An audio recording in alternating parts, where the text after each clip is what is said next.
Assalamualaikum students, welcome to the third lecture of biology. So students, be ready with book and file. We have already learned some branches of biology in a previous lecture. Now students, open the book page number 7. Today we will discuss here remaining branches of biology. Look at the book page number 7. In the book given number 7 branch, embryology. The another name of embryology is a developmental biology. यानी कि embryology को हम दूसरे अल्फाज में क्या भी कह सकते हैं, developmental biology. The definition of embryology is it is the study of progressive developmental changes which occur after zygote formation up to an organism is formed. यानी कि इसमें हम क्या पढ़ते हैं, इस ब्रांच में हम क्या पढ़ते हैं कि जब जाइगोट फॉर्म हो जाता है, इसकी फॉर्मेशन से लेकर न्यू इंडिविजुअल बनने तक. यानी कि आपने जिस तरह के प्रीवियस लेक्चर में पढ़ा था कि अगर प्लांट की बात की जाए तो उसमें क्या था, पोलन ग्रेन ओवन के साथ जो है वो फ्यूज हो जाते हैं. तो फ्यूज होने के बाद क्या फॉर्म हो रहा होता है, जाइगोट बन रहा होता है. तो जाइगोट बनने से लेकर जो है पूरे न्यू इंडिविजुअल फॉर्म होने तक. इसी तरह एनिमल्स में स्पर्म्स और ओवम जब आपस में मिलते हैं तो जाइगोट फॉर्म होता है. उसके मिलने के बाद जो चेंजेस होती है न्यू ऑर्गेनिज्म के बनने तक, वो तमाम के तमाम हम किस ब्रांच में पढ़ते हैं, इस एम्ब्रियोलॉजी में. Another name of branch of biology is taxonomy.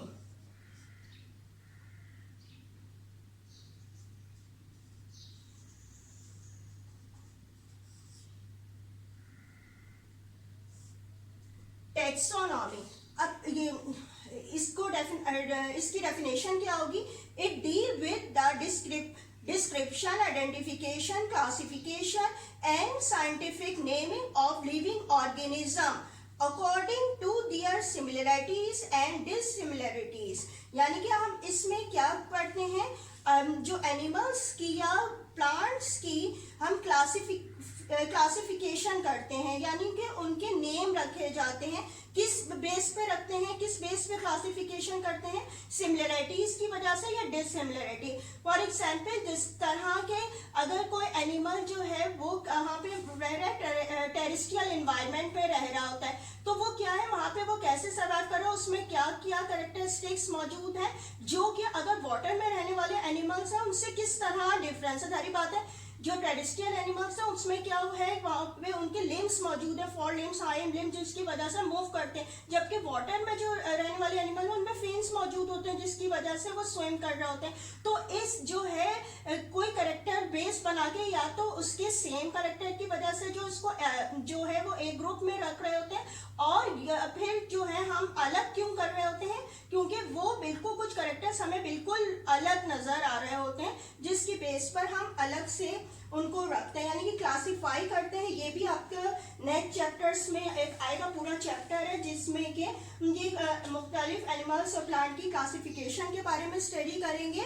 यानी कि हमने इसमें टैक्सोनॉमी में क्या पढ़ रहे हैं, किसके बारे में पढ़ रहे हैं, classification.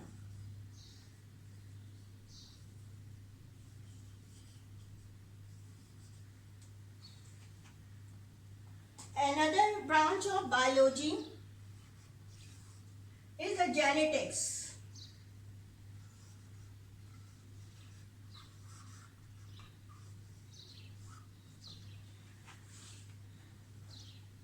It deals with the study of inheritance, including transmission of hereditary characters from parents to their offspring. यानी कि हम इसमें क्या पढ़ रहे होते हैं, किसके बारे में पढ़ रहे होते हैं, इनहेरिटेंस के बारे में. इनहेरिटेंस क्या चीज होती है, जो आपके पेरेंट्स से आप तक कुछ कैरेक्टरिस्टिक्स ट्रांसफर होते हैं. यानी कि इसमें हम क्या करते हैं, इनहेरिटेंस के से रिलेटेड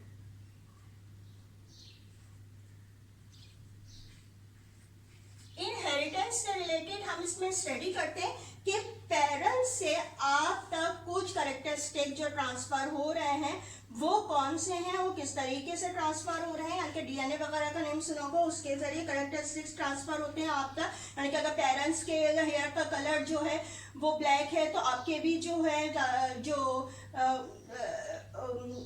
उसमें भी आपको नजर आएगा कि उनके भी किड्स जो हैं उनमें भी कलर जो है उनका ब्लैक ही है। तो ये जो करेक्टरिस्टिक्स यानी कि सेम है वो किस तरीके से आपके जो है इनहेरिटेंस से जो है आपका ट्रांसफर हो रहे हैं उसके बारे में हम इसमें जेनेटिक्स में पढ़ते हैं। Another branch of biology is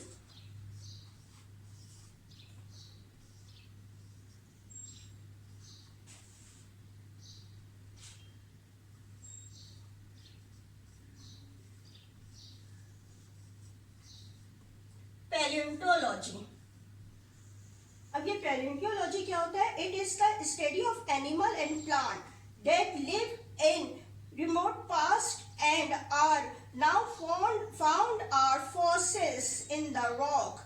यानी कि उन्होंने क्या बताया है कि ऐसे प्लांट और एनिमल जो कि बहुत पहले जमाने में जो मौजूद थे, पास्ट में मौजूद थे और अब जो है वो नहीं मिल रहे हैं, नहीं मिलते, खत्म हो चुके हैं, लेकिन उनके इम्प्रेशंस या उनके जो है कुछ पार्ट्स जो होते हैं वो जमीन के ऊपर जो है वो उनके निशानात रह जाते हैं, यानी कि या कोई पार्ट्स रह जाते हैं जमीन के ऊपर। और वो क्या होता है, मिलियन साल गुजरने के बाद वो पार्ट्स जो होते हैं जमीन के नीचे जो है दबते चले जाते हैं। लेकिन जब उनको मुख्तलिफ तरीकों से साइंटिस्ट जो है वो जो है जमीन की खुदाई करके वहां से निकालते हैं मुख्तलिफ चीजों को, तो उनको वो इम्प्रेशन या तो निशानात मिलते हैं या उनके हिस्से यानी कि प्लांट का कोई हिस्सा या जो एनिमल्स है तो इसके सॉफ्ट पार्ट तो खत्म हो चुके होंगे, हार्ड पार्ट्स हैं, बोन्स हैं, उससे वो पहचानते हैं कि ऊपर के जमाने में कौन से एनिमल्स थे, यानी कि फॉसिल्स के बारे में।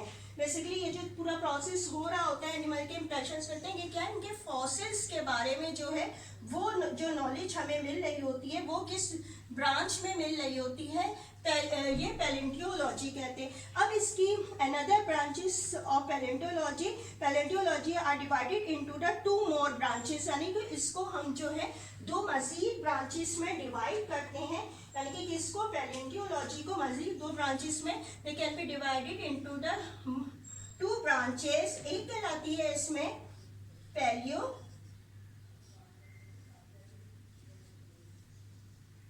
Botany,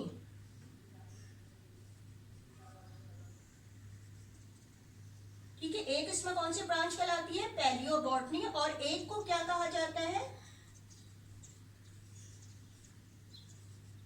पैलियोजोलॉजी।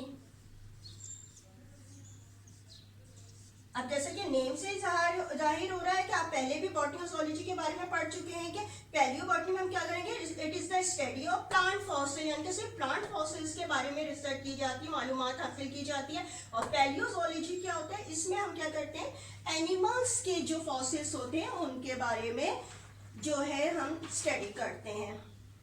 Another branch name is biochemistry.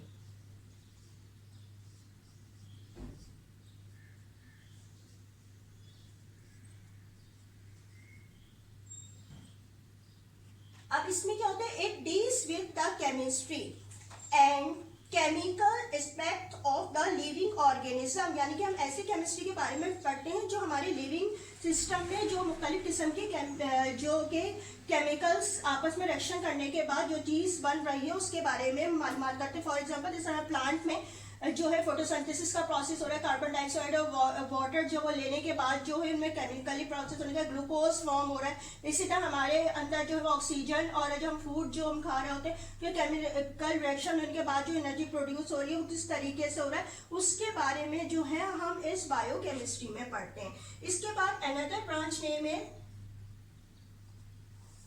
Microbiology.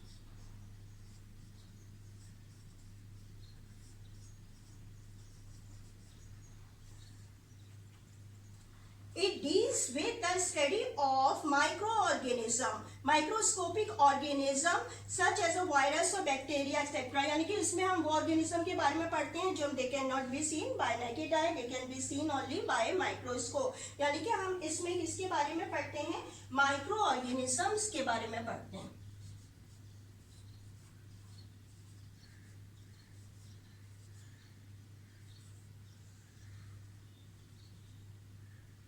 यानी कि इसमें हम माइक्रो ऑर्गेनिजम्स के बारे में पढ़ते हैं।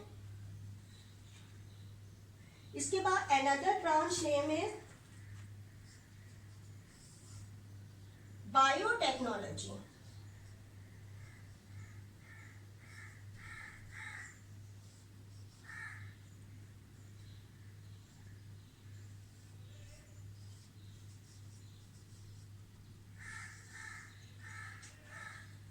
अब बायोटेक्नोलॉजी में हम क्या पढ़ते हैं? It is the manipulation of living things like animals, plant, micro organism for the welfare of Mankind. यानी कि हम इसमें किसके बारे में पढ़ते हैं? Welfare of Mankind.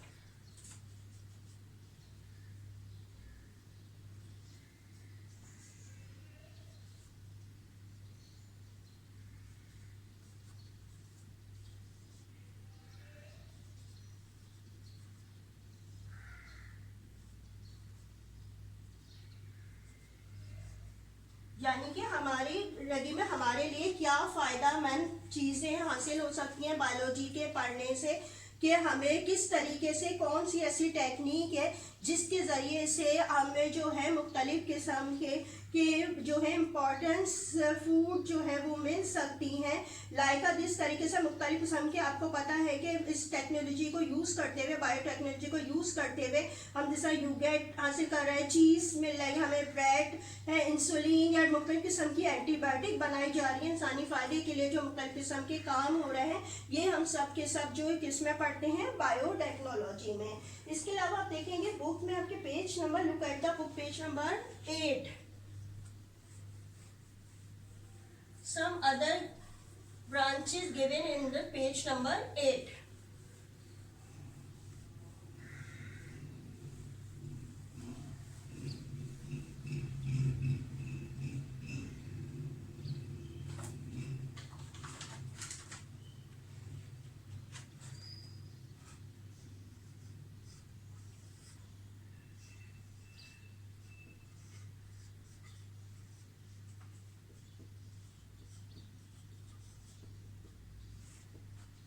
बायोकेमिस्ट्री, जैसे कि आपने अभी देखा होगा नंबर 11 में भी ये बायोकेमिस्ट्री को ही डिस्क्राइब किया गया था, इधर दोबारा जो है वही बायोकेमिस्ट्री को ही डिफाइन किया गया, बस इसको थोड़ी सी इसकी जो डेफिनेशन है उसको ज़रा बड़ा करके डिफाइन कर दिया गया है, मीनिंग सेम ही है। इसमें क्या है? A complete branch of chemistry which requires firm knowledge of biology and chemistry to explain the synthesis of biomolecule। जैसे कि मैंने उस वक्त भी आपको बताया था कि इस ब्रांच में हम क्या, केमिस्ट्री की एक ब्रांच है जिसमें कि हम क्या पढ़ रहे होते हैं? Synthesis of biomolecule. जैसे अभी प्लांट का हवाला फोटोसिंथेसिस का दिया था, कुछ केमिकल रिएक्शन, या हम फूड खा रहे हैं उसमें हमारे अंदर कौन से केमिकल रिएक्शंस हो रहे हैं, उनके बारे में हम जो है वो इसी बायोकेमिस्ट्री में ही पढ़ते हैं।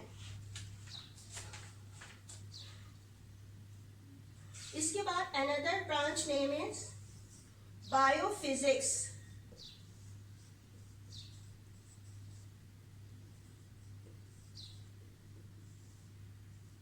ठीक है, अब ये बायोफिजिक्स, अब इसमें हम क्या पढ़ रहे होते हैं? It is a branch of physics, यानी कि लाइन से जाहिर हो रहा है कि फिजिक्स की ब्रांच है, where we apply laws and techniques of physics to explain the metabolism of living organism, to find out the age of fossils। यानी कि हम इसमें क्या पढ़े होते हैं? बायोफिजिक्स में मुख्तलिफ किस्म से लॉस और टेक्निक्स को पढ़ते हैं कि जो लिविंग ऑर्गेनिज्म में मेटाबॉलिज्म का प्रोसेस हो रहा है, जो हमें फूड मिल रही है, उससे हम जो एनर्जी प्रोड्यूस हो रही है, उसके मुताबिक कौन कौन से लॉस और टेक्निक्स हैं। इसके अलावा to find out the age of fossils, यानी कि हमें फॉसिल्स की एज के बारे में पता चलता है। फॉसिल जैसे कि आपको पहले बताया था कि फॉसिल क्या, इसकी एज यानी कि वो कितने पुराने हैं जो यहाँ पे मौजूद थे, पिछले ज़माने में मौजूद थे, उनकी एज मालूम की जाती है। और इसके अलावा यहाँ पे सबसे मेन जिसमें बताया कि मेटाबॉलिज्म और लिविंग ऑर्गेनिज्म के ताबे इसमें मुख्तलिफ किस्म के हम क्या चीज़ पढ़े होते हैं? लॉस और टेक्निक्स को पढ़ते हैं, यानी कि फिजिक्स से मुतालिक जो है लॉस और टेक्निक जो है रिलेटेड, वो हम इस ब्रांच में पढ़ते हैं। Another branch name is called biometry.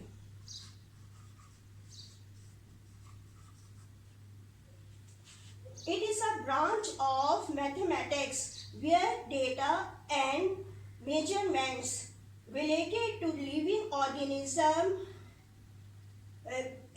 Organism, यानी कि हम इसमें क्या करते हैं कि हम इसमें मुख्तलिफ किस्म के डेटा इंफॉर्मेशन कलेक्ट करते हैं। अब इसमें किस चीज़ से, मैथमेटिक की, जैसा मैथमेटिक आपको पता है कि मेजरमेंट वगैरह इसमें किया जा रहा होता है, मुख्तलिफ किस्म की आपको इसके कि कितना क्या साइज का, तो उसमें मुख्तलिफ एनिमल और प्लांट्स की जो है उसका डेटा हासिल किया जाता है। इसमें हम क्या करते हैं, उसके मुख्तलिफ किस्म के डेटा हासिल किया जाता है एनिमल्स के बारे में, और उसमें जो है इसकी मेजरमेंट वगैरह की जाती है। यानी कि इसमें हम क्या करते हैं, मेजरमेंट से मुतालिक नॉलेज हासिल करते हैं।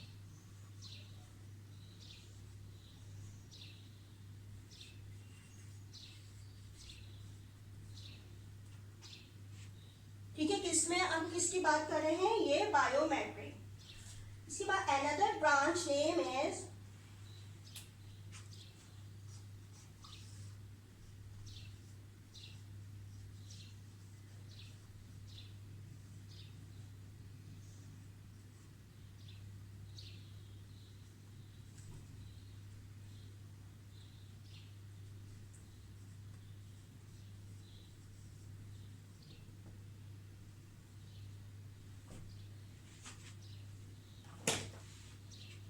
इस ब्रांच में हम, ये कौन सी ब्रांच है, ये जो हम 17 में पढ़ रहे हैं, ये क्या है, बिहेवियरल बायोलॉजी। अब इसमें हम क्या पढ़ रहे होते हैं कि many of the fact of biology are reflect in the study behaviour. अब it is the intersection of biochemistry, genetics, physiology, evolutionary theory and ecology. यानी कि तमाम ये जो ब्रांचेस आपको पहले एक्सप्लेन किया, बायोलॉजी, जेनेटिक्स और इसमें जो है फिजियोलॉजी, एवोल्यूशनरी थ्योरी क्या होती है, यानी कि पहले एनिमल्स कैसे थे, उसके बाद आहिस्ता आहिस्ता उसमें चेंजेस होते हुए किस तरह बन गए, उससे मुतालिक जो थ्योरीज है, और जो इकोलॉजी है उसका तमाम का जो है वो इंटरसेक्ट, यानी कि उनका तमाम का एक तरह से जो ताल्लुक है वो इस बिहेवियर बायोलॉजी में होता है, जिसमें हम जो है इन तमाम जो हम लोगों ने स्टडी की हैं जो ब्रांचें, उससे रिलेटेड जो है हम ये इस बिहेवियर बायोलॉजी में इसको स्टडी कर रहे होते हैं। यानी कि आपके अगर फॉर एग्जांपल जैसे हम इकोलॉजी लेते हैं, इकोलॉजी में यही है ना कि आपका क्या हो रहा होता है कि एनिमल्स का रिलेशन जो है एनवायरनमेंट से कैसा है, इससे पढ़ रहे हैं, तो जब उसका ताल्लुक किस तरीके से, तो उसका एक तरीके से हम उसके बिहेवियर बायोलॉजीज के बारे में ही इसका पढ़ रहे होते हैं, यानी कि मुख्तलिफ ब्रांचेस से रिलेटेड हम इसमें पढ़ते हैं। इसके बाद जो है हम इसमें जो हम पढ़ रहे होते हैं, इस जो लास्ट ब्रांच आपकी बुक में दी गई वो कौन सी है, बायोसोशियोलॉजी।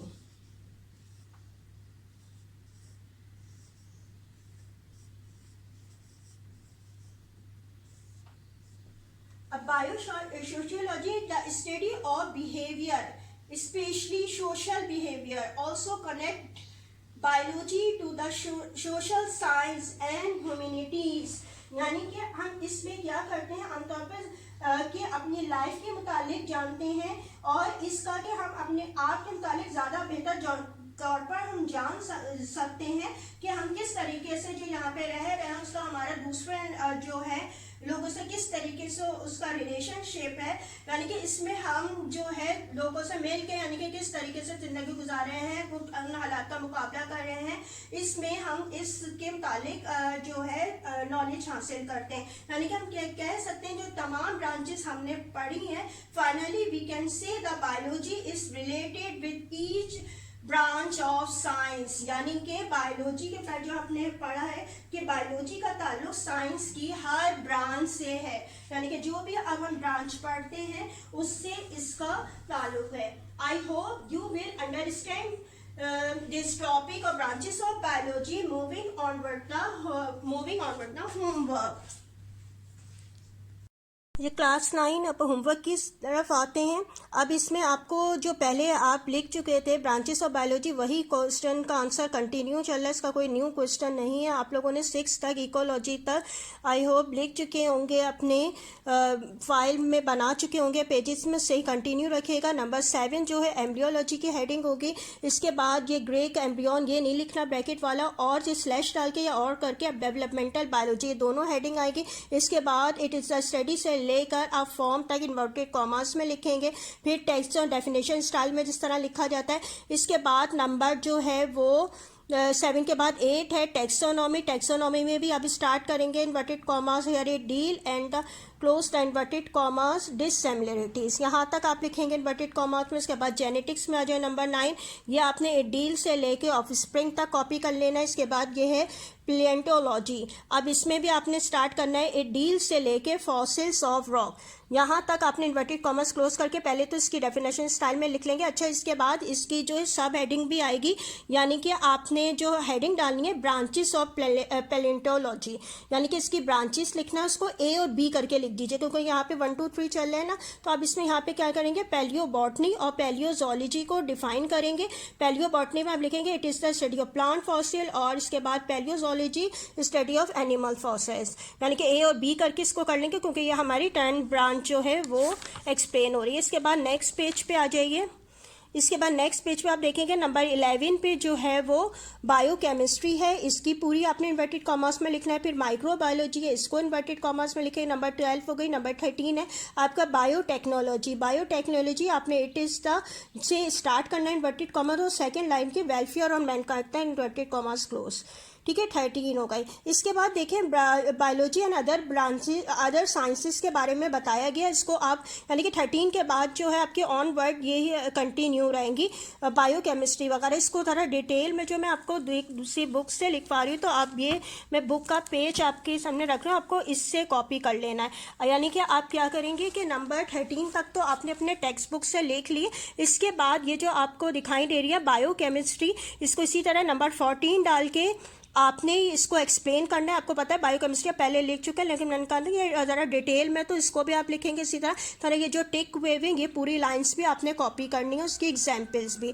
इसी के बाद जो है ये आपकी बायोफिजिक्स की ये नंबर 15 हो जाएगी। इसको डेफिनेशंस में आप लिखनेंगे नंबर जो टिक हुए हुए, यानी कि पूरी आपने कॉपी करना। अच्छा, बायोफिजिक्स को ही मजीद ब्रांचेस है, जैसे रेडियो फिजिक्स है आपका, इसमें जो है रेडियो लेबलिंग वगैरह या कार्बन डेटिंग या अल्ट्रासाउंड यानी कि वेव्स के जरिए भी जो है मालूमात हासिल की जाती है। इन सब की सब ब्रांचेस थोड़े थोड़े एक एक लाइन में दी गई है, ये पूरा का पूरा आपने कॉपी करना है। इसके बाद बायोमेट्रिक की डेफिनेशन है, ये पूरा टिक करना है। फिर इसके बाद आपका यहाँ पे देखिएगा बिहेवियर बायोलॉजी है, इसको इन्वर्टेड कॉमर्स में है, ये आपने यहाँ से कॉपी करिएगा।